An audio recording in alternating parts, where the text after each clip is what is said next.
On their wedding night, the millionaire softly whispered in his bride's ear, "Trust me." At that very moment, Amelia Johnson had no idea that those simple words would change her life forever. From an arranged marriage between two strangers, they would walk through doubt and hurt, and eventually learn what it means to love truly by choice, not by duty. This is not merely a love story, but a journey of trust. The golden light of sunset filtered through lace-trimmed windows, glinting off a fine layer of dust that floated lazily in Amelia Grace Johnson's room. In the corner, the old standing mirror reflected the image of a young woman in a soft cream dress, elegant but slightly unsettled. Her loosely curled hair had been brushed for what must have been the 10th time. Her deep black eyes and honey-brown skin shimmered with the afternoon sun, carrying a glow all her own, the light of 25, that age when one still believes in things not yet understood. Amelia told herself she shouldn't be nervous. And yet, her hands trembled slightly as she fastened the top button of her blouse. Today was not a party, nor a date. It was merely a formal meeting, as her mother called it, a gathering between two old families of Atlanta. The problem was that the man she was about to meet wasn't her boyfriend. He was her fiancé. Outside, sparrows chirped in the small garden behind the house. Downstairs, her mother, Mary Johnson, called up from the staircase, "Amelia, stop fussing with your hair, darling. You look beautiful already." Amelia smiled faintly, answering with a voice that tried to sound normal. "I just want to ensure everything's fine, Mother." But she knew nothing felt fine inside. The Johnson family home stood in Inman Park, the oldest neighborhood in Atlanta, where every house carried history and the quiet pride of Southern high society.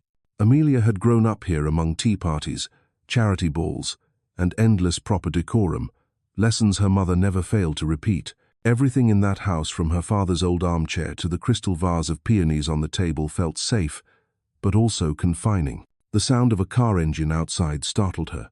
Through the curtain, she saw a sleek black sedan pull up to the gate. Not flashy, not loud, the kind of car that knew it was expensive without having to prove it. A man stepped out, first tall, straight-backed, his movements steady. His charcoal suit was tailored perfectly across broad shoulders and a strong frame. Then came an older woman, poised and elegant, though slightly cold in demeanor. His mother, surely. Amelia's heart beat faster, unreasonably so. She took a deep breath, checking her reflection one last time. No more time to be afraid. She whispered to herself, "It's just a meeting, Amelia. Just a meeting." The wooden stairs creaked beneath her feet. Halfway down, she heard her father's voice from the living room, Thomas Johnson, calm and warm as always. "Welcome, Mr. and Mrs. Clark. Please, come in." Then her mother's gentle, polite tone. And finally, a man's voice, low, steady, carrying something that changed the air in the room. "Thank you. It's an honor to meet you." Amelia descended the last few steps. When Leonard Clark turned around, their eyes met. She'd always thought blue eyes were just a novelist's exaggeration, but when Leonard looked at her, that blue seemed to draw her in, calm, deep, and magnetic. He didn't smile, only inclined his head slightly. "Miss Johnson," his voice was low and even, as if the rhythm of a heartbeat measured each word. "Mr. Clark," she replied, shaking his hand. His grip was firm, but not rough warm. Something in that brief touch made her pulse falter. Her mother smiled, gesturing for everyone to sit.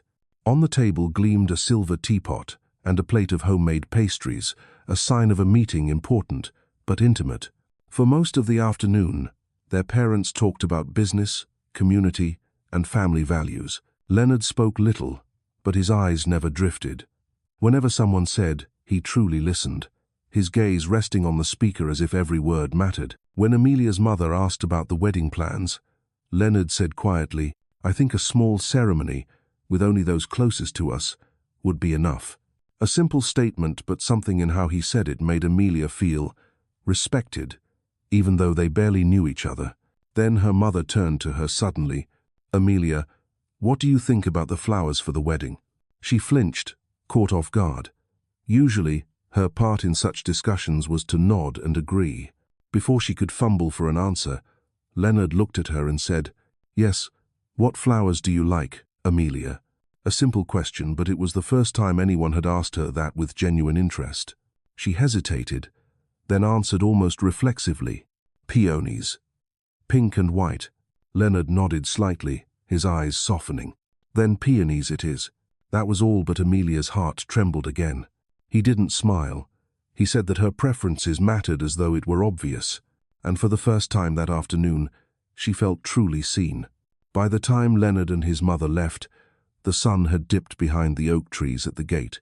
He turned back, nodding politely. "Thank you for this afternoon. I hope it was pleasant for you." "Yes. She smiled faintly. "I suppose I'll get used to it." Their eyes met once more. Just a brief moment, but long enough to linger far beyond their meeting. That night, as Atlanta settled into quiet, Amelia lay in her childhood room, staring at the patterned ceiling, realizing that the image of those blue eyes kept returning, persistent as a melody without a name. 3 days later, the weather turned mild. In the sunlit living room, her mother read through the guest list while her father nodded in approval. Amelia sat quietly by the window with a cup of cold tea. Everything was happening too fast. The date had been set, the venue chosen, the dressmaker hired, and the Clark family had offered to cover the main ceremony. The only person not yet sure of her feelings was the bride herself. "Are you all right, Amelia?" her mother asked without looking up. "I'm fine, Mother." The words were light as air, but her heart felt heavy as stone. A phone vibration broke her thoughts. A text from an unknown number. "I hope your morning is peaceful. L." She stared at the screen. L. Leonard. He'd texted her. Since when did he have her number? A second message appeared moments later. "You mentioned you like peonies. I'm in New York now and saw a beautiful bouquet. Just wanted to say the blush pink suits you." Amelia smiled, without meaning to.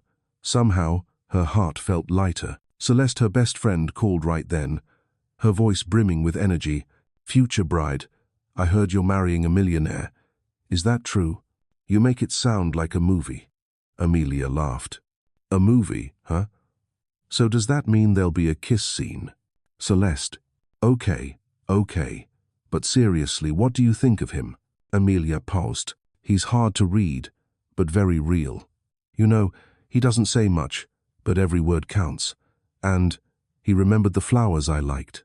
"Oh, so the peonies are already melting your heart," Celeste teased. "I don't know. There's something about him that makes me want to understand him."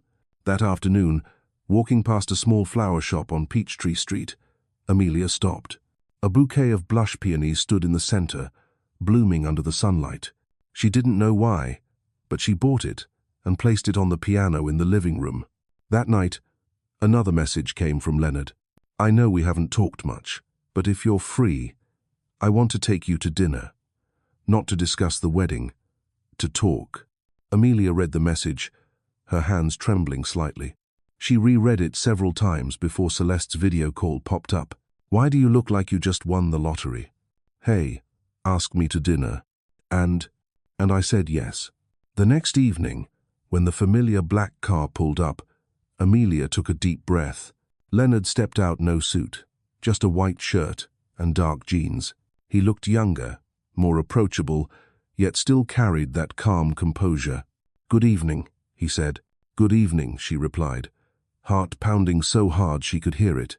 He opened the car door for her, and when she sat down, she saw a fresh bouquet of pink peonies on the back seat, tied with a white ribbon. "I thought," he said softly, "they deserve to be part of every meeting we have." She didn't know what to say, only that something warm unfurled quietly inside her.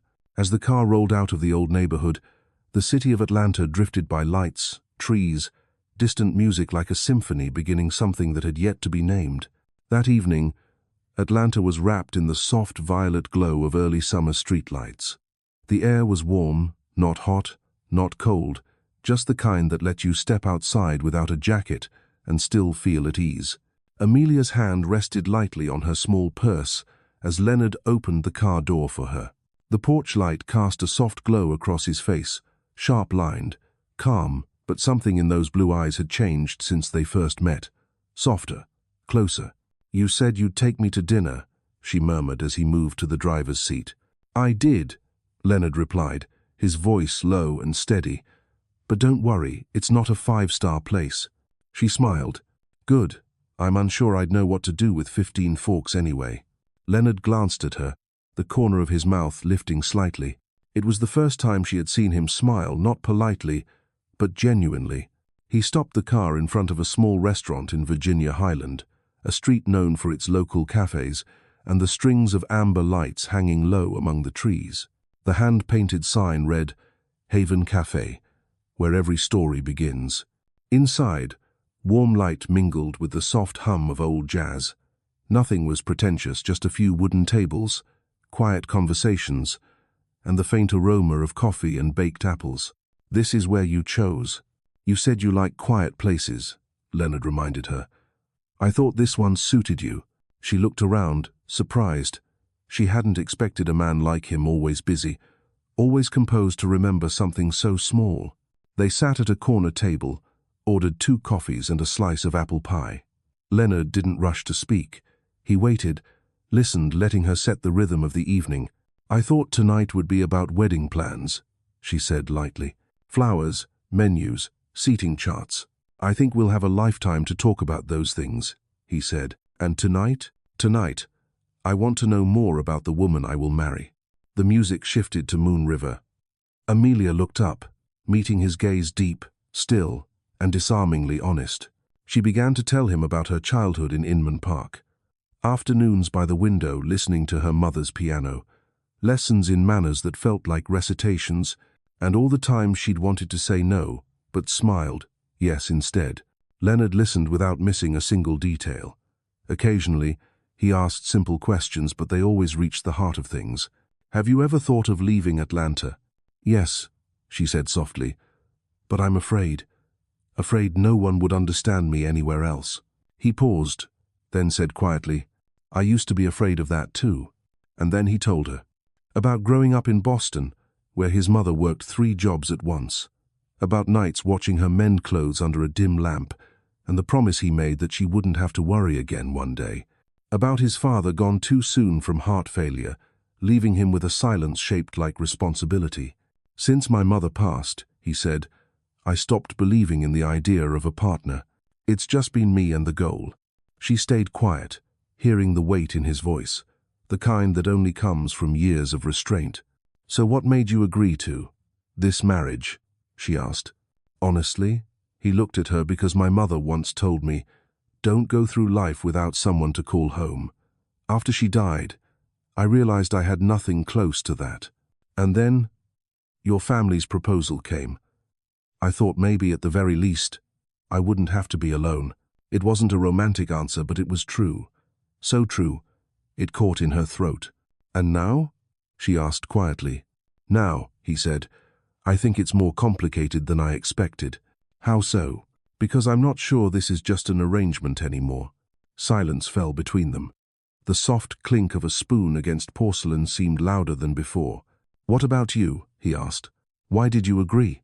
Because I was afraid I'd never dare to choose something for myself, she admitted. An arranged marriage felt safer than choosing wrong. Leonard looked at her for a long moment, then said gently, do you know that's something I admire about you? Admire? For being afraid? No, for being brave enough to admit it.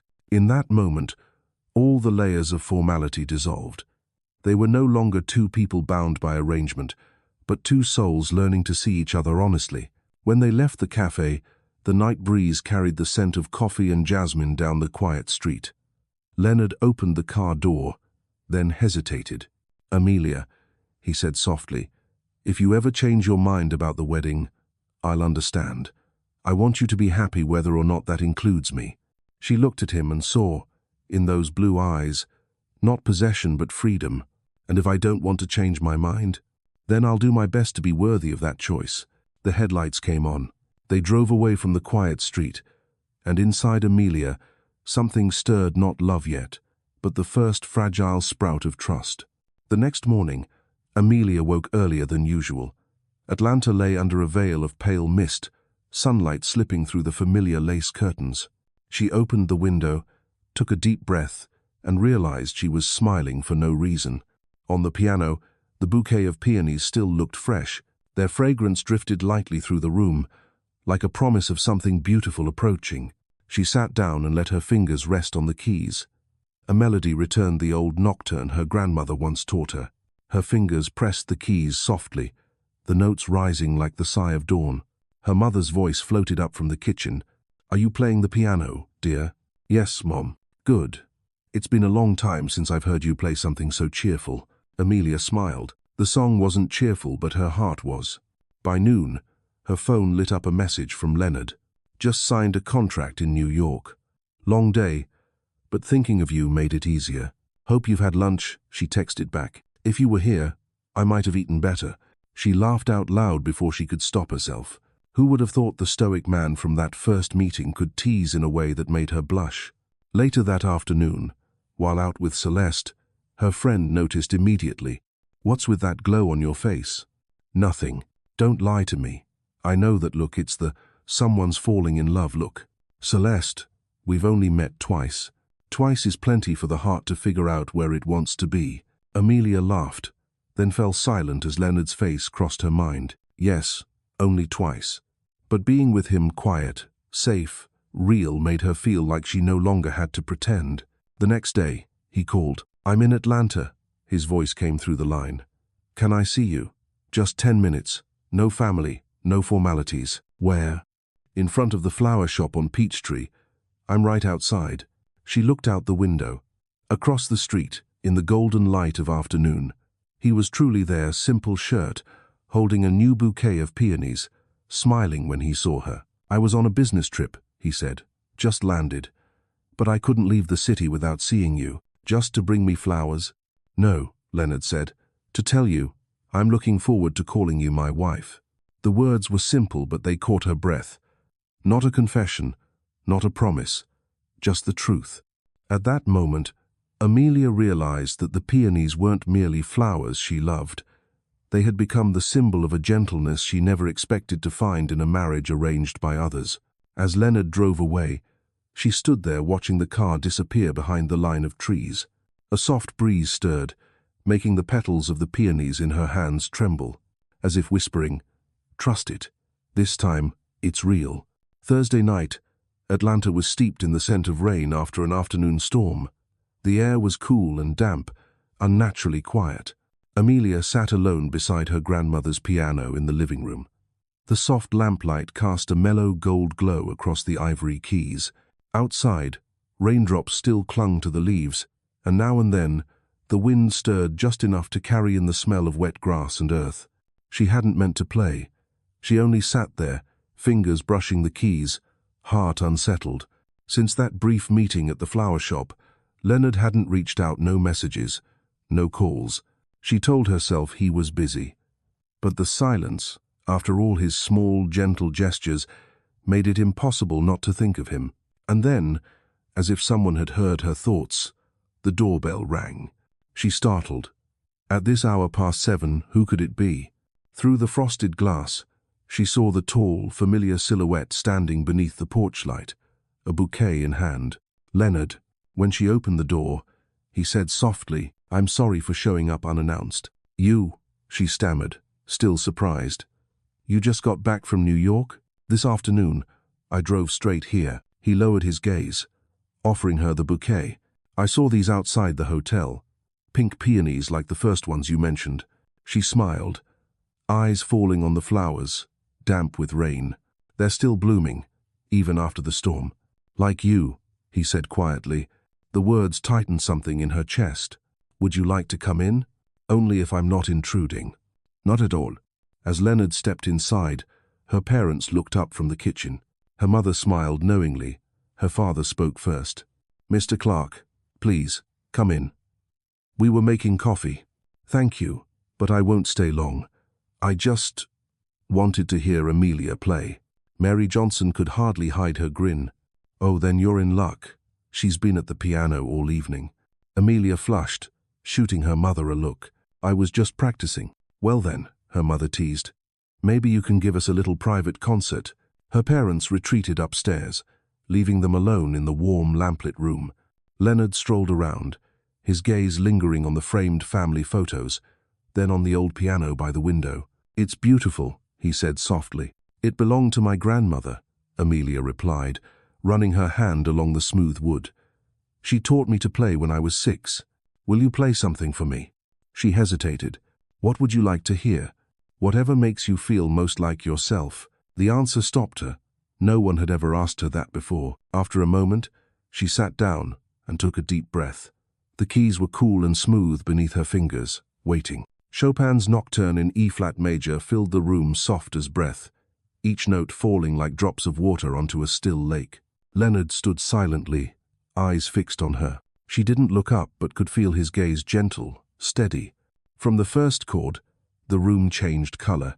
There was no ticking clock, no sound from the street, only her, the piano, and the man listening quietly. When the last note faded, Amelia kept her hands on the keys. A long pause lingered. Then Leonard spoke, his voice low but trembling just slightly. You don't just play beautifully, you make people feel. That's Chopin's gift, she replied. He shook his head. No, that's yours. She looked up, and for the first time, his eyes held no guard. They were warm, honest, and fragile. May I hear one more? He asked, almost pleading. All right, but not Chopin this time. She chose a light jazz piece that her grandmother used to call the sound of a smiling heart. The rhythm swayed softly. As she played, Leonard stepped closer, resting a hand lightly on the piano's edge. You're smiling, he murmured. Why not? Because you're most beautiful when doing what you love. Her fingers faltered. You're distracting me. Maybe that's the point. The music stopped. The air between them thickened. Amelia lifted her head, meeting his eyes unhurried, unhidden. A second, 2, and time seemed to hold its breath. Leonard. Yes? I think we're moving too fast. Maybe. He stepped closer, his voice low enough for only her to hear. But I've never been more certain of anything. She didn't have time to answer. When his lips brushed hers, the world became nothing but the faint scent of peonies, the sound of 2 heartbeats, and the softness of a moment beyond definition. It wasn't a kiss of possession. It was a kiss between 2 people learning how to trust. After Leonard left, Amelia stayed by the piano, her fingertips gliding over the warm wooden keys. Her lips still tingled with the memory. She didn't know whether to be happy, afraid, or to believe. Maybe all 3. Outside, rain began again, soft against the window pane, blending with the quiet pulse of the city. Her mother peeked in, smiling gently. He's gone already? Yes. And? Amelia smiled, lowering her gaze. And there's nothing to tell, Mom. Maybe, her mother said, but I can see something different in your eyes. She left, and Amelia was alone again with the rain, and a melody left unfinished. She placed her hands back on the keys. This time, it wasn't Chopin, nor jazz. It was something new, something she hadn't written down. A melody of a rainy evening, of a man who brought her flowers and asked to hear her play. In the days that followed, amid the whirlwind of wedding preparations, they spoke more often. Not long calls, just short messages. Sometimes a photo from New York, a morning coffee, a city view, or a single line, I miss your music. And each time, Amelia smiled. Celeste noticed right away. You're in love, she declared, seeing Amelia lose track of time at the piano. I'm not sure. Trust me. People in love always say they're not sure. The wedding day was set just 2 weeks away. Everyone around her was busy, yet Amelia felt calm. No more fear, just a quiet certainty, as if no matter what came, she was exactly where she was meant to be. Saturday night, Leonard called. I'm in Manhattan, he said, but I can't sleep. Why not? I keep thinking about you, about that night. The music, the nocturne, no, the jazz piece. You were smiling while you played. I've never seen anyone make music feel that alive. His voice softened. I'm not good with romantic words, but I know one thing. When you play, I feel like I belong somewhere. She was silent for a long moment before she realized her eyes were wet. I feel that too, she whispered. You do? Yes. When you listen, I'm not afraid anymore. There was a pause. Then his voice came through the line, gentle, deep as the New York night. Then don't be afraid, Amelia. I'll try. No, don't try. Trust. Trust who? Me. And then, those words, just two small ones, quiet but enough to change everything, traveled across the line between two cities. Trust me. Amelia closed her eyes. In her mind, she heard her own music again, the notes blending with his voice, forming a nocturne beneath the light. A song of first trust, of love beginning to wake, of two people learning, slowly and bravely, how to open their hearts. That morning, Atlanta seemed to understand that something special was about to happen. The sunlight was soft, thin, as a veil draped over the city, filtering through the old oak trees of Inman Park. Sleek cars lined up along the shaded street as elegantly dressed guests entered the Johnsons' historic home, soon to become part of a memory neither Amelia nor Leonard would ever forget. Upstairs, Amelia sat before the mirror. On the vanity were glass vases filled with blush and white peonies, shimmering in the morning light. Leonard's gift, delivered just hours earlier, with a small handwritten note. Even if you're nervous today, remember this. You're not alone. L. She had read it 10 times, and her heart raced like the first. Celeste, her best friend, was brushing on lipstick while teasing, "If you stare at that note for 2 more minutes, I'm confiscating it." "You don't understand," Amelia said, smiling through her nerves. "It's just paper, but somehow it makes me believe I'll be okay." "You love him," Celeste said softly, not a question, but a simple truth. "I don't know if it's love," Amelia whispered, "but when he said, 'Trust me,' I did." Celeste smiled through the mirror. "Then that's love, Amelia. The moment you trust, you already love." A gentle knock sounded. Her mother's voice floated in. "May I come in, sweetheart?" "Yes, Mom." Mary Johnson entered, holding a small box. "I brought you something." Inside was a pearl necklace, classic, luminous. "It was your grandmother's," she said quietly. "She wore it on her wedding day. So did I. Now it's your turn." Amelia's throat tightened. She took her mother's hand, feeling the weight of generations reflected in that old mirror. Her mother fastened the necklace, whispering, "Marriage isn't always easy, but if you're lucky enough to find someone who lets you be yourself, hold on. I can see that in your eyes when you talk about Leonard." Tears shimmered in Amelia's eyes as she smiled. "Thank you, Mom. Thank you for believing in me." Her father appeared at the doorway in a tailored grey suit. "The 2 most beautiful women in my life," he said, trembling, "are about to make me cry." Her mother laughed through her tears. "Come on, Tom. Don't mess up the bride's hair. Are you ready, Amelia?" "I think so, but my heart's racing." "If it didn't, it wouldn't be love and it wouldn't be real," he said warmly. All 3 laughed, and the room felt lighter. When Celeste placed the final veil in her hair, Amelia looked at her reflection and almost didn't recognize herself, not because of the dress or the perfect makeup, but because of the light in her eyes. It was the light of someone who was choosing, not being chosen. The first notes of strings began to rise from below. Celeste smiled. "It's time, my bride." When the double doors opened, the world seemed to fall silent. The aisle was lined with peonies, candles flickering low, their warm glow leading toward the altar. And there, at the end, Leonard stood, dressed in dark grey, his blue eyes holding a light meant only for her. Amelia took her father's arm, walking between rows of loved ones. The music was slow, tender, her heartbeat sinking with every step. Leonard didn't move or blink, just watched her, as if she were the only thing in the room. When she reached him, he whispered, "Just for her, so beautiful." She smiled, trembling. "So are you." Her father placed her hand into Leonard's, his voice thick with emotion. "Treat her as God's greatest gift, Leonard." "I promise," Leonard said, steady and sincere.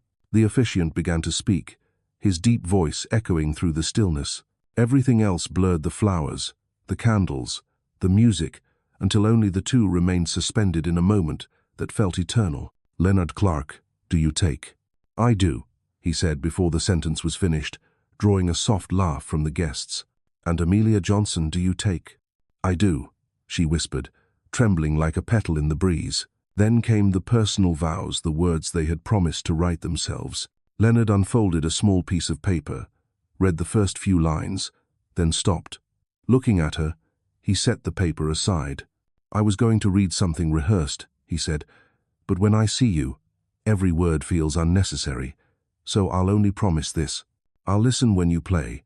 Remember that peonies are your favorite, and never forget why I love you, because you make everything in my life feel real." His voice broke, but no one looked away. Through her tears, Amelia smiled and spoke. "I thought I'd talk about love, or faith, but I realized the most important thing isn't grand promises. It's small choices. I choose you, Leonard, not because I have to, but because I want to. I believe in us every day, every melody, every morning, even when things are challenging or uncertain, because I think we'll keep learning to love like we learned to trust." The ceremony fell into perfect silence. The officiant smiled. "By the power vested in me, I now pronounce you husband and wife." Leonard took her hand, his voice shaking but sure. "Mrs. Clark." She laughed softly, answering amid the applause, "Mr. Clark." When he kissed her, the world disappeared. There was nothing but the scent of peonies, sunlight through stained glass, and a whisper meant only for her. "Trust me." And she breathed back, without hesitation, "I do." That evening, the reception glowed beneath strings of golden lights in the garden, jazz music floating through the air, and laughter rippling like wind through leaves. Celeste raised her glass. "I've never seen my friend this happy. And Leonard, if she ever cries for a reason other than joy, I'll personally fly to New York to deal with you." Laughter burst across the tables. Leonard squeezed Amelia's hand and said softly, "No one's ever made me feel at home like you do, and no one's ever made me want to stay like you have." As the final song played, they danced slowly beneath the lights, the music breathing between them. "No regrets?" he asked. "Just one." "What's that?" "That we didn't meet sooner." He smiled, pressing his forehead to hers. "Then we'll make up for it with a lifetime, won't we, Mrs. Clark?" "Yes, Mr. Clark." That night, as the car rolled away from the garden, Atlanta shimmered in the glow of streetlights and the hush of wind. Amelia rested her head on Leonard's shoulder. In the distance, city lights reflected on the car window like scattered stars. He whispered, "Do you trust me?" She smiled. "I do." And just like that, the story that began as an arrangement stepped fully into its next chapter, the chapter of trust. The plane touched down at Charles de Gaulle just as dawn broke. Soft morning light streamed through the windows, falling across Amelia's face as she rested her head on Leonard's shoulder. She blinked, still drowsy, a faint smile curving her lips. Leonard squeezed her hand gently. "Welcome to Paris, Mrs. Clark." "That sounds nice," she murmured sleepily. "Repeat it." "Welcome to Paris, my wife." They both chuckled, like two people who had finally waited a long time to stand on the same side of their story. Their hotel was near the Champs-Élysées, with a balcony facing the Eiffel Tower. When Leonard opened the door to their suite, Amelia froze in place. The room glowed in pale gold. The tall windows opened to a sky washed in blue, and on the table, a bouquet of blush peonies in full bloom. "You," she began. "I don't know if you believe in signs," Leonard said, "but the hotel prepared those flowers without knowing anything about us." Amelia stepped closer, fingers brushing the petals. Their scent filled the air, light and familiar, and her heartbeat slowed. "Maybe Paris knows how to greet people who believe in each other," she said, half teasing. They both laughed, but in their laughter, there was something quieter, peace. They slept most of the morning away. The afternoon sun poured warm and bright across the room when they woke.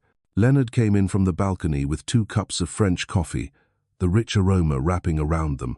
"I've been to Paris many times," he said, setting the cups down, "but it's never looked like this before." "Maybe this time," she said, sipping carefully. "You've got a reason to really look and someone to look with." He smiled, settling into the chair across from her. "Want to go for a walk?" "I thought this was supposed to be a honeymoon, not a marathon through Paris." "Trust me," he laughed. "This honeymoon comes with breaks." That evening, they walked along the Seine. The city felt like a painting, the pale glow of street lamps, the murmur of water against stone, the quiet hum of lovers leaning on one another along the benches. Amelia slipped her arm through his, resting her head on his shoulder. "I still can't believe we're here," she whispered. "Neither can I," he admitted. "I used to think Paris was for other people, the ones who knew how to enjoy it. I was always too busy to notice." And now? Now, I'm learning. Who's teaching you? The woman walking beside me. They stopped near a small cafe by the river, where an older man played the accordion. The melody floated into the air like an invitation. Leonard turned to her with a slight bow. May I have this first dance, Mrs. Clark? Here? In the street? The most beautiful ballroom in the world. She laughed, taking his hand.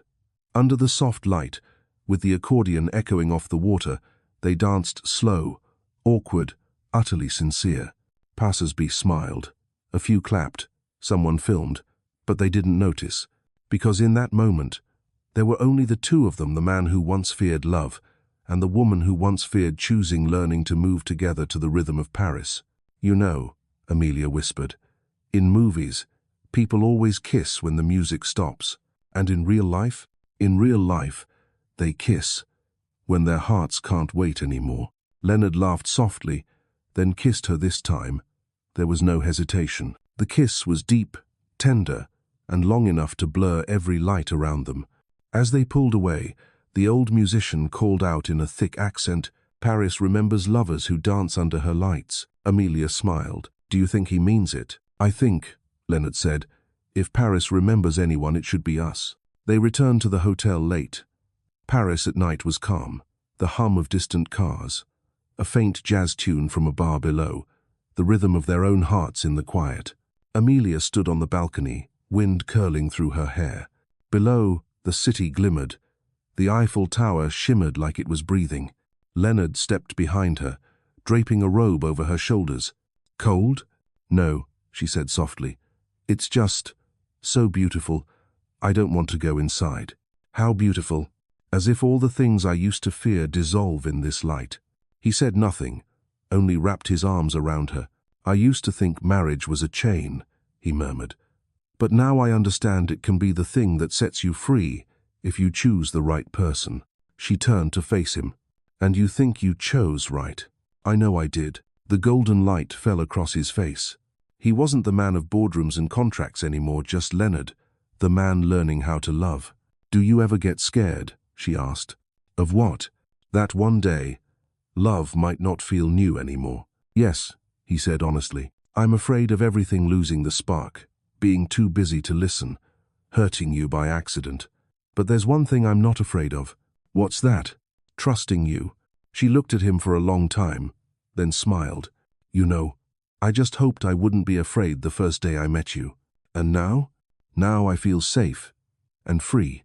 She leaned her head against his shoulder, and they watched the city from above together.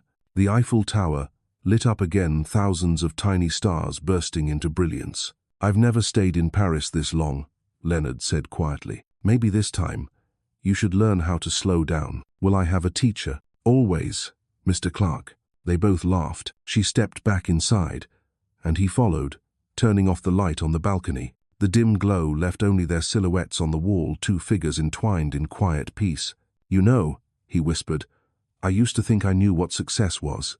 And now I think success is waking up to your smile every morning." Amelia touched his chest, feeling the steady beat beneath her palm. "And I think I just found my definition of happiness." "What's that?"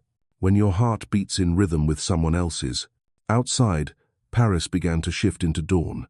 The first light crept through the curtains, falling over the couple asleep with fingers intertwined, the bouquet of peonies on the table opening just a little more. Their story from arrangement to choice, from fear to peace, had just begun its newest chapter. 2 weeks after Paris, they returned to America.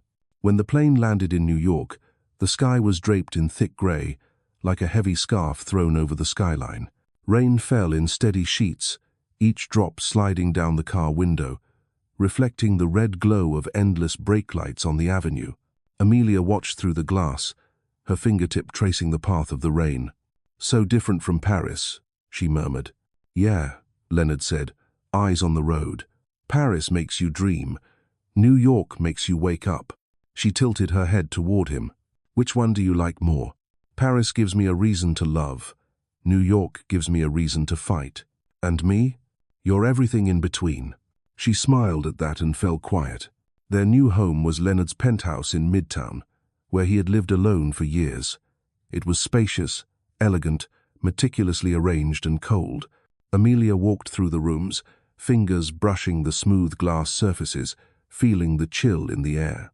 "This place feels like you," she said softly. "Cold?" he teased. "No. Orderly, composed, but a little lonely." He looked at her, stepped closer, and wrapped his arms around her from behind. Maybe it's less lonely now. But 3 days later, real life came crashing back like a storm. On Monday morning, Leonard left early. By the time Amelia made coffee, his phone was buzzing non-stop.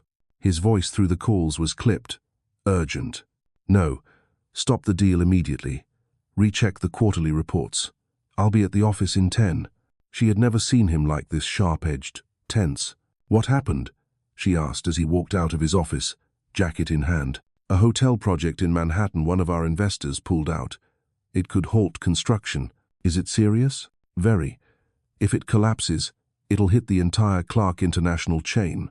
He babbled, kissed her forehead, and was gone before she could talk. The door shut, leaving behind a quiet that felt like an absence. That day, Amelia wandered through the tall, glass-walled apartment, the wind whispering through the windows. She sat by the window with tea, watching heavy clouds drift over Manhattan. She realized this was the first time they lived together, not the dream of marriage, but the reality. By evening, he still hadn't come home. Late that night, her phone lit up with a message. "Still at the office. Don't wait up. Sleep well. L." She stared at it for a long moment. Don't wait, but how could she not? When Leonard finally returned, the clock read nearly 2 a.m. His shirt was wrinkled, his tie loose, his eyes tired. "You're still awake?" "I tried to sleep, but I heard the elevator. Sorry. Tomorrow will be better." He said it, but didn't meet her eyes. He set his bag down, poured a glass of water, and drank it all silently. She watched him, the man who could silence a boardroom with a look now seemed adrift, fragile in exhaustion. "Do you want to talk about it?" she asked softly, as if afraid to disturb him. "Not tonight." She nodded, stepped forward, and wrapped her arms around him from behind. "You don't have to talk. I want you to know I'm here." He let out a long breath and gently took her hand. "Thank you." That night, they lay side by side without words. But when dawn crept through the curtains, Amelia knew the real storm hadn't passed yet. 3 days later, things worsened. The news spread. The Manhattan hotel project was stalled, investors were doubting, and stocks dropped. Leonard grew quieter. He left before sunrise and came home long after dark. Breakfast became silent. Dinner disappeared altogether. Celeste called. "You okay?" "I'm fine. He's just under pressure." "Don't just wait," Celeste said gently. "You're his wife. Be his partner." That night, Amelia did something she'd never done before. She went to his office. Clark International's headquarters gleamed like a glass fortress in Midtown. Security was tight. When she entered the lobby, the receptionist froze. "I'm sorry, ma'am. Who are you here to see?" "Leonard Clark. I'm his wife." A minute later, the elevator doors opened. Leonard was there, eyes wide. "Amelia, what are you doing here?" "Because you didn't come home. I didn't want you to worry, but I want to worry with you." He exhaled, leading her upstairs. Inside, the office was chaos, papers scattered, screens flashing with numbers. Garrett, his right-hand man, greeted her respectfully. "Mrs. Clark." "Hello," she said warmly, then turned to Leonard. "Can I see the project file?" He frowned. "You don't need to. You told me marriage means doing things together. Let me try." He hesitated, then handed her the report. Amelia read carefully the endless figures, budgets, projections. Then she said, calm but clear, "You're trying to make this project too grand. People don't always need the most impressive thing sometimes. They need what matters." "What do you mean?" "In music, sometimes what makes a piece beautiful isn't the highest note, it's the pause." Leonard looked up, something flickering in his eyes. "You're saying, keep what's essential, cut what's just for show, focus on what's real. The overlap between what's necessary, meaningful, and memorable, that's your balance." Garrett muttered, half to himself, "Essential, important, impressive, EII." Leonard smiled for the first time in days. EII. Sounds like a business model. Or a love philosophy, she teased. He looked at her, his expression softening. Amelia, you might have just saved my company. No, she said. I just reminded you of what you once taught me to trust.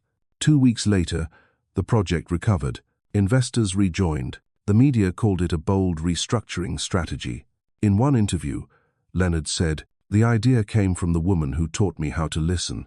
That night, when he came home, Amelia was sitting by the window, the hum of the city below, soft wind drifting through. He set the magazine with the interview on the table and pulled her into his arms. "Are you proud?" he asked. "I'm proud of you." "No," he said, resting his forehead against hers. "I'm proud because of you." She smiled. "See, the storm's over." "Yeah," he whispered, "and you're the calm after it." Outside, the rain still fell, but softly now, no longer heavy, no longer cold, just the quiet rhythm of two hearts learning to hold steady through the storm. Mornings in Manhattan always began the same way, with the sound of traffic, horns, and sunlight cutting through glass towers. But that morning, the light didn't feel warm to Amelia anymore. It felt colder, harsher, pouring into the apartment so large that her footsteps sometimes echoed back to her like the voice of someone lonely. 2 weeks had passed since Leonard's hotel project had survived the crisis. All of New York talked about him, the man who turned the tide in 14 days. The papers praised him, investors celebrated. His phone never stopped ringing. He was Leonard Clark again, the man the world knew. Composed, decisive, unstoppable. And Amelia was still his wife, still smiled when he came home, still brewed his coffee each morning. But between them was something unspoken, nameless, invisible, yet heavy enough to make her chest tighten whenever the door closed behind him. She poured 2 cups of coffee, setting one at his usual seat. He would leave at 7:15, as he always did. Right on time, the sound of his shoes echoed down the hallway. He appeared in a crisp white shirt and grey tie, hair perfectly in place, the kind of man whose picture was on the front page of a business magazine that morning. But what silenced her wasn't his neatness. His eyes didn't linger on her for more than 3 seconds. "Did you sleep well?" he asked, his voice even, polite, the tone of a man in a meeting, not a husband at his kitchen table. "Fine. And you?" "Restless. Some things at the office still need sorting." He took a sip of coffee, eyes fixed on his glowing phone. Messages, emails, numbers, an entire language she no longer understood. "Will you be home early tonight?" "I'll try. Might be late. Garrett wants another meeting with the investors." "Okay." She smiled faintly, forcing calm. He leaned down and kissed her forehead, a measured, gentle gesture that showed more gratitude than affection. Then the door shut behind him, and the silence in the apartment returned. A perfect silence praised by others, but to Amelia, it sounded hollow. That afternoon, she sat at the piano Leonard had given her after they moved in. It gleamed like a showpiece in the center of the room, beautiful, but cold. She pressed a few keys, the notes dry and distant. She tried a nocturne, but the melody broke apart, unsteady. Maybe because she missed something, she couldn't touch the way he used to look at her, back in Paris. Her phone rang. "Celeste, where are you?" Her friend's bright voice filled the line. "At home. Again? You've said that word way too often lately." "Maybe." "You okay, Amelia?" "I think so." "No. You think you're okay, but don't sound it." Amelia was silent, the sound of music mixing with the rain outside. "Celeste," she said softly, "what do you think makes a good wife?" "A good wife?" Celeste mused. "Someone who makes her husband want to come home, not out of duty, but because home feels peaceful. And what if that wife is doing everything right, but still feels like her husband's somewhere far away? Then maybe it's time to ask him, are they walking together or just side by side?" The words landed like a low note in Amelia's chest. That evening, she stood in front of the mirror for a long time. In the reflection, she saw a calm, graceful woman, but her eyes were dimmed by questions she hadn't dared to ask. Late that night, the sound of keys at the door. Leonard stepped in, looking worn. She was waiting in the softly lit living room, jasmine tea faint in the air. "You're still up?" "I was waiting," he exhaled, loosening his collar. Today was exhausting. Did you eat? Not hungry. She watched him, the tired posture of a man used to carrying the world on his shoulders. At that moment, she knew they would lose each other in the quiet if she didn't speak now. Leonard, she said gently, we need to talk. Now? You're tired. Exactly. That's why we should. Their eyes met. Silence stretched. I've always been honest with you, Amelia. I'm not talking about honesty with the world. I'm talking about honesty with us. She moved closer and sat down across from him. When you married me, what did you expect? The question stopped him cold. I thought I'd have someone gentle by my side. Someone who'd make life lighter, not harder. Someone who always says yes. Not exactly. Just, I've lived by structure for so long. And you changed everything. She smiled, faint and sad. I never meant to make your life harder, Leonard. I want to be myself and still be loved for it. His gaze flickered between affection and guilt. I'm afraid, Amelia.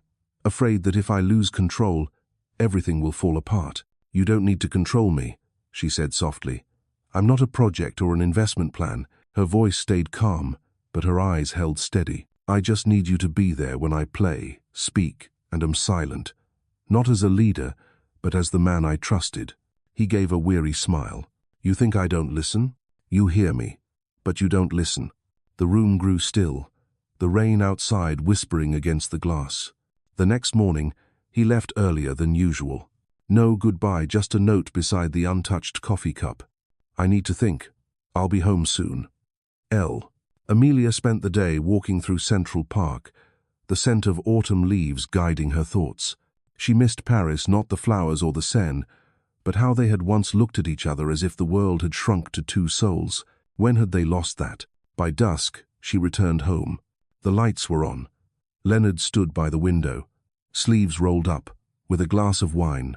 When she entered, he turned, eyes softer. I was afraid you'd be angry. I'm not angry, she said quietly. I'm afraid we're forgetting how to love each other. He set the glass down and approached her. I thought a lot today. I realized I've never learned how to be in a relationship. I know how to build, lead, control, but not share. She waited, saying nothing. I don't want to lose you just because I was scared to be vulnerable, he said. I need to learn how to let you see me, not the man in the suit, but the real one. And I need to learn not to be strong always, she replied. I don't have to prove I deserve you. I'm already here, Leonard. I've always been here. A small, genuine smile crossed his face, the first in days. Then, give me a chance to start again. Not start over, she said gently. Start forward. With two people who finally understand each other. They sat on the floor, near the wide window, overlooking the rain-drenched city. No music, no wine, just them. And the soft rhythm of raindrops against glass. You know, he said after a while, I was offered a new project. What kind of project? An expansion in Asia. It would keep me away for 6 months. Will you take it? I turned it down this morning. Because of you. She looked at him, silent as tears slipped down her cheeks. Leonard, I don't want to miss opportunities, but I'm more afraid of missing time with you. I've had enough success to show the world. Now I want to learn to be quiet and love you right. She smiled through her tears. I used to think love had to be grand, big promises, sweeping gestures. But maybe it's just choosing someone when you could have chosen anything else. He brushed away a tear from her cheek. Thank you for staying. Thank you for finally staying with me. They sat there, the storm outside fading to a drizzle. The city lights spilled across their faces, two people who had survived a quiet storm, the truest kind in marriage. Later that night, Amelia returned to the piano. She played a whole piece for the first time in weeks, not perfect, but complete in feeling. Leonard sat beside her, listening. No words, no instructions, just listening. When the last note faded, he whispered, I want to hear you play every night. Why? Because when you play, I remember why I fell in love with you. She looked up, her eyes warm in the golden light. Did you know, she said softly, that silence is part of the melody in music? I know. And maybe love is the same. Not always loud sometimes. The quiet helps us understand each other.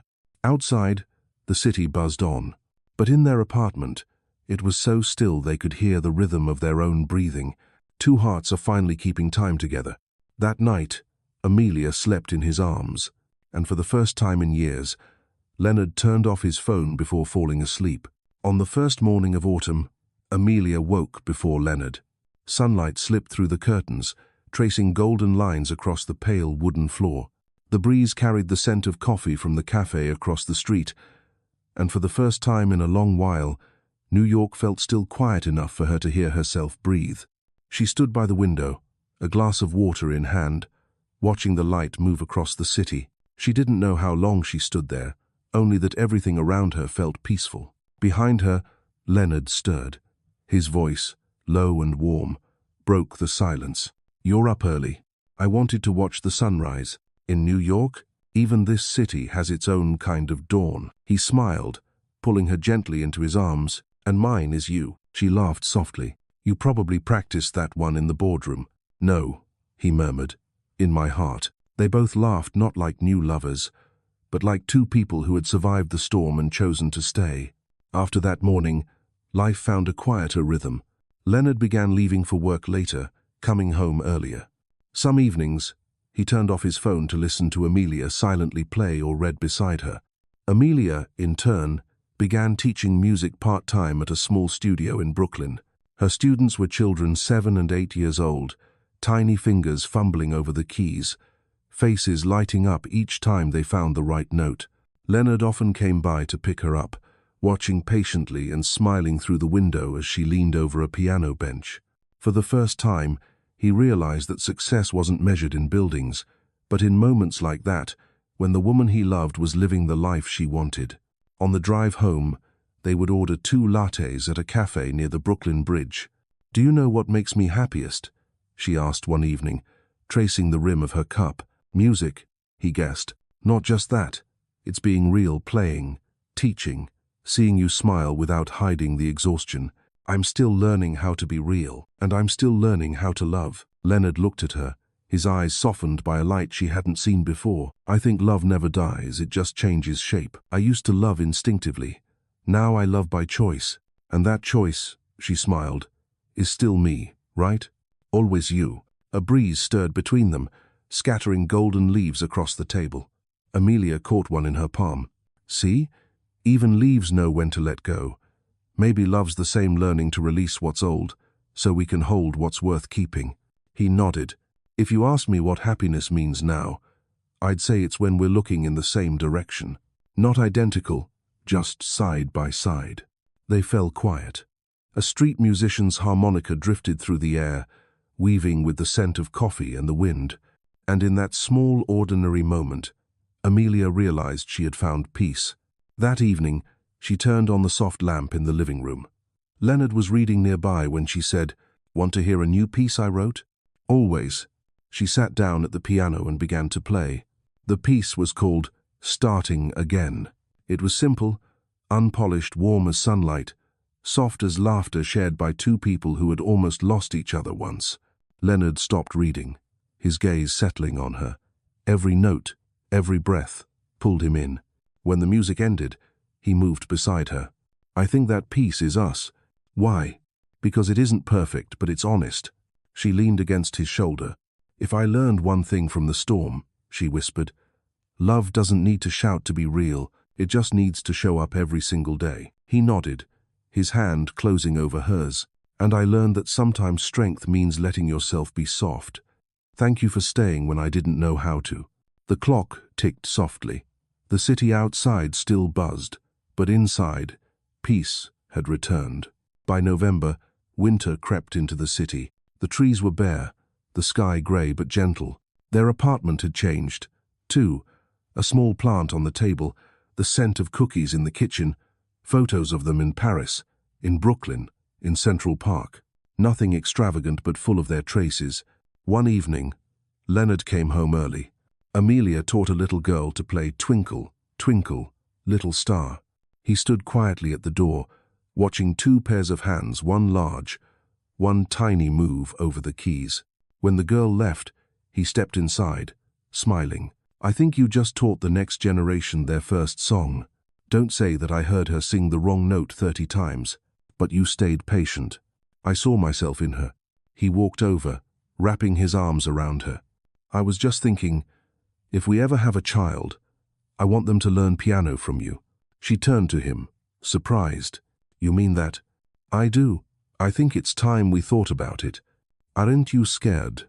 Terrified?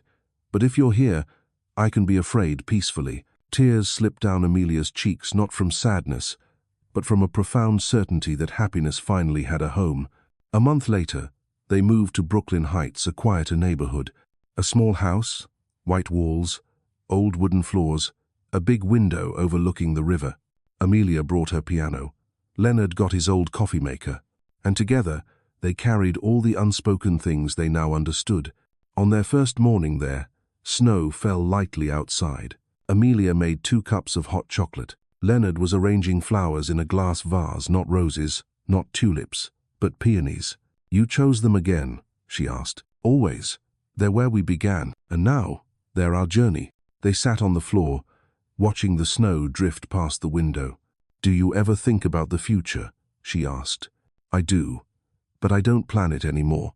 I want to live each day with you. I picture hours filled with laughter, music, maybe children's voices. I hope so, but even if not, just having you is enough. She leaned against him, smiling. Leonard, I never thanked you for staying, and I never thanked you for not leaving.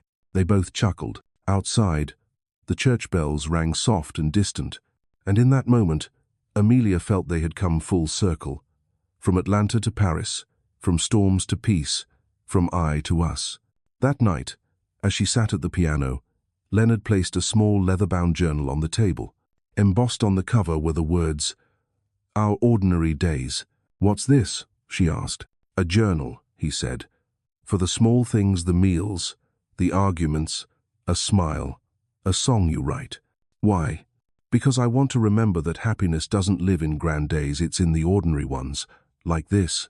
She opened to the first page and wrote in small, careful letters, December 4. It's snowing, and we're still here. She looked up at him. I think my next piece will be called Ordinary Days. I'll be your first listener. No, she said, smiling. My duet partner.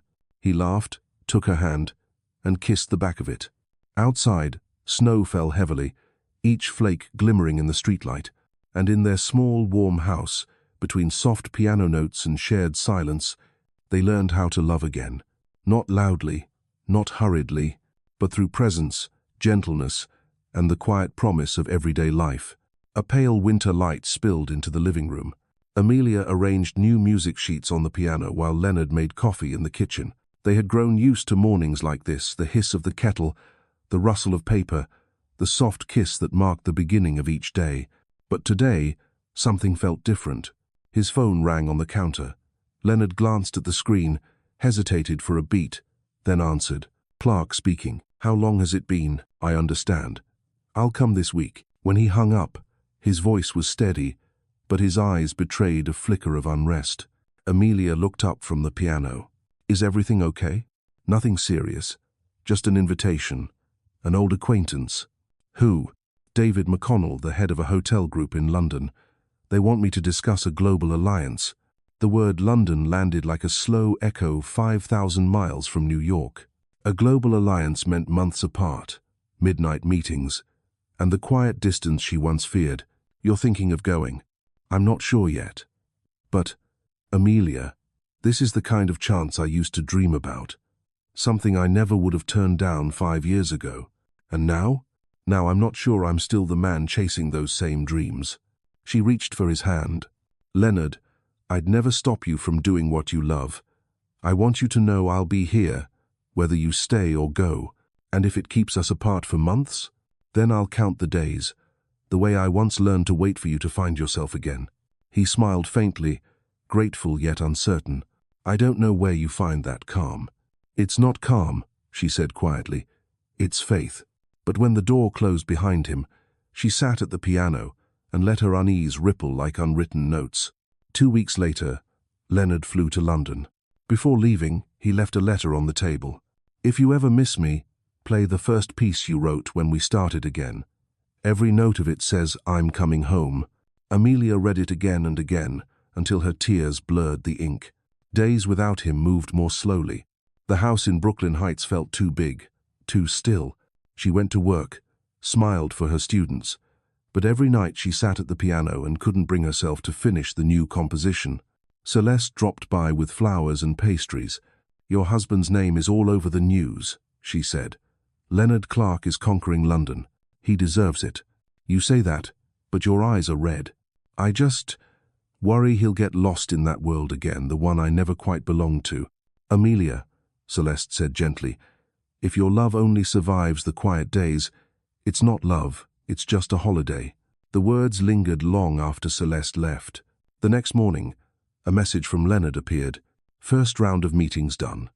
Everything went well. But I miss home more than I thought I would." She smiled and replied, "Home's still waiting, and the piano's silent until you're back." Across the ocean, in a London boardroom full of executives, Leonard read her words and smiled, the kind of smile that made his colleagues glance up, puzzled. On the 12th day apart, Amelia's phone rang. "Amelia." His voice was rough with fatigue. "Are you okay? I need to tell you something." "What is it?" "David offered me the position of regional CEO for Europe. It's huge, something I used to dream about." "And what do you want me to say?" she asked softly. "I want the truth. If I accept, could you leave New York and come here with me?"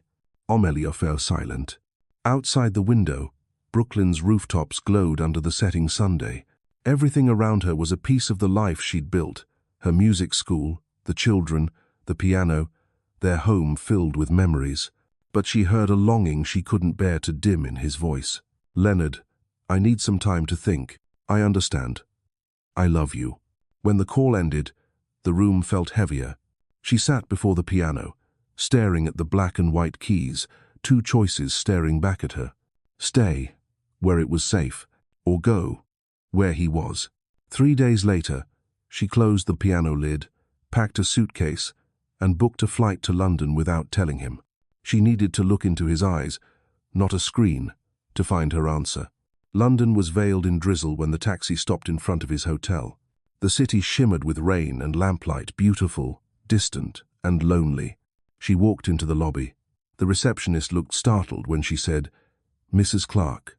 Minutes later, Leonard appeared at the end of the corridor. He froze, as if disbelieving. "Amelia, I thought this conversation should happen in person."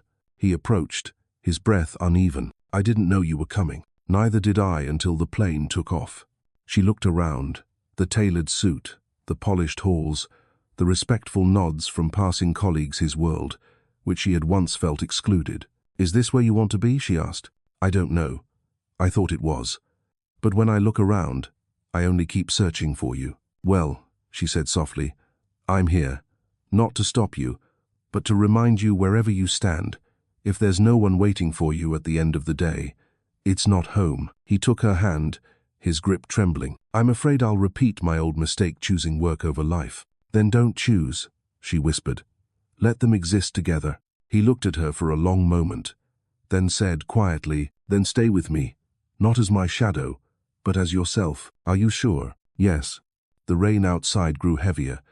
The wind rattled the windows. Leonard pulled her into his arms, and for the first time, the noise of London faded away. A month later, Amelia had officially moved to London. She continued teaching, this time at a small arts centre by the Thames. Leonard still led the company but came home at 7 every evening. They shared dinner, music, and stories of her students. One night, they sat on the balcony, watching the river flow beneath the city lights. "Do you regret taking the job?" she asked. "If I hadn't, I wouldn't have learned that I could bring you with me. And if I hadn't come," she said, "I wouldn't have known my heart could hold two worlds simultaneously." He smiled. "Do you ever think if we hadn't been forced to marry, would we have met? Maybe not, but it doesn't matter. What matters is that today we choose each other." She turned to him. "I think we've finally found it." "Found what?" "Where we belong." He nodded slowly. "Not London, not New York. Here between us." He kissed her forehead. "I used to say love was a choice," he murmured. "But now I think it's a journey, one we keep choosing to walk, even when the path changes."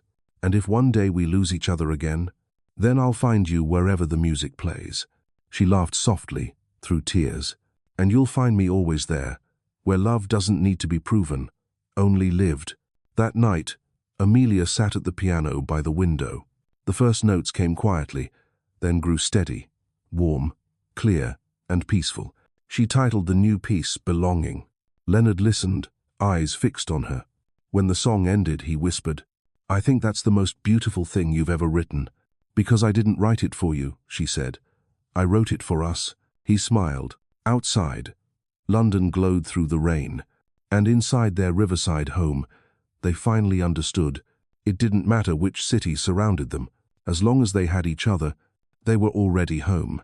2 years later, the plane touched down in New York beneath a blaze of afternoon Sunday. The city was the same, loud, restless, never still for a moment. But for Leonard and Amelia, everything felt different. They were no longer the newlyweds in crisp suits and shining white silk. They were two people who had walked through fear, distance, and the long, slow art of learning to listen. The way they looked at each other now was softer, steadier, so full of quiet peace that strangers could feel it. The taxi rolled through familiar streets. Amelia watched the skyscrapers shimmer with sunset, the rush of people crossing avenues, and felt her heart stir with a strange, familiar warmth. "Do you feel like we're coming back?" she asked. "Or starting again?" "Both," Leonard said, smiling. "Because every time I see you, it feels like the first day." Brooklyn Heights greeted them with rows of golden autumn trees. Their little house was still there, white walls, old window frames, the piano waiting faithfully in its corner. Amelia opened the door. The air was thick with dust and sunlight. She walked from room to room, touching each thing: the old vase, the chipped coffee cups, the first wedding photo. Leonard stood behind her, silent. "I used to fear," he said softly, "that leaving this place meant we'd lose our sense of home. But it turns out," she said, turning toward him, "home was never the house. It's the person standing next to you." He smiled and wrapped his arms around her. "Do you think," he asked, "that after everything, we've finally grown up in love?" "Not just grown up," she whispered against his shoulder. "We've learned to love without fear of losing." That evening, they sat on the porch, surrounded by the calm of October. Children's laughter echoed down the block. The scent of baked apples drifted through the air. Everything felt beautifully ordinary, and within that ordinariness, Amelia found something miraculous: to feel safe in her love. Leonard took a sip of wine. "There's something I want to tell you," he said. "Go on." "Harmony House, the New York hotel we saved years ago. I want to rebuild it, not just as a hotel, but as a refuge for people trying to find themselves again. A home between journeys. It sounds like a dream. It is my dream.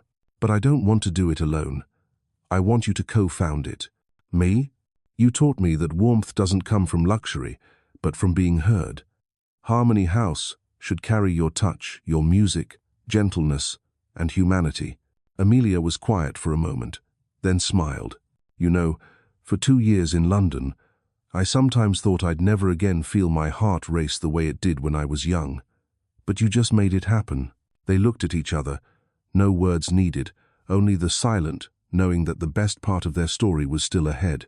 6 months later, Harmony House opened its doors.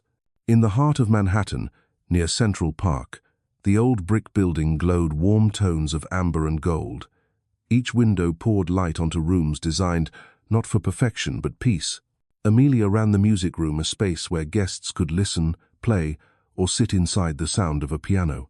Leonard managed the operations but turned off his phone every afternoon, brewed coffee for guests, and wandered the halls to listen to their stories. People began calling them the couple of calm. One evening, after the last guest had left, Leonard found Amelia in the music room, playing a new melody. The notes floated through the air, mingling with the scent of polished wood and soft lamplight. He stood quietly at the door, watching her brown hair loose over her shoulders, fingers gliding across the keys, eyes half closed as if she were breathing with the music. When the last note faded, she turned and smiled. "How long have you been standing there?" "From the first note, long enough to forget to breathe." She laughed. "You always exaggerate." "No," he said, stepping closer. "Not this time." her sot beside her. What's it called? First day. A new piece? Not exactly. It's an old one I rewrote. I realized every time we choose to love each other again, it becomes the first day all over. Leonard looked at her, eyes shining. He took her hand. Then today's another first day. He reached into his pocket and brought out a small box. Inside was a simple gold ring, engraved with L and A. Still, us. Are you proposing to me again? She teased, eyes misting. Not proposing, reminding. Because every year, I want to ask you the same question. Will you choose me again? Through her tears, she smiled. Yes. Today, tomorrow, and every day after. He slipped the ring onto her finger and whispered, I used to think love had to stay new to survive. Now I know it only has to stay honest and be chosen again, every single day. She leaned into him. Music hummed softly through the room, blending with rain against the windows. On the table lay an old leather notebook. Our ordinary days, its pages now filled with notes and memories. Day 146. We came back to New York. Day 512. Harmony House opened. Day 701. You said, trust me again, and I did. That night, they stood on the balcony, the city glittering below like a field of stars. Amelia took his hand. You know what I love most about us? What? That our love isn't perfect. It stumbles, it hurts, it goes silent, but every time it thinks it's over, it finds a way to begin again. He smiled, the kind of smile that belongs to someone who has lost and found everything. Because it's real. Because it's real, she echoed. The night breeze carried the scent of rain and the hum of distant traffic, and under the city lights, they kissed not like the first time, not like the last, but like every kiss was a promise to start again.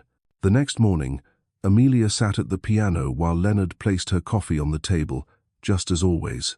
She played First Day once more, and he quietly sang along this time. When the final note faded, she smiled. See? The first day never really ends. It just keeps living in the way we love each other. He took her hand, eyes warm. And I'll keep loving you, he said, as if today is always the first day. She thought love is never a destination, a journey of endless beginnings. And for those brave enough to choose each other every morning, that love will stay new, stay true, and forever. It will be the first day,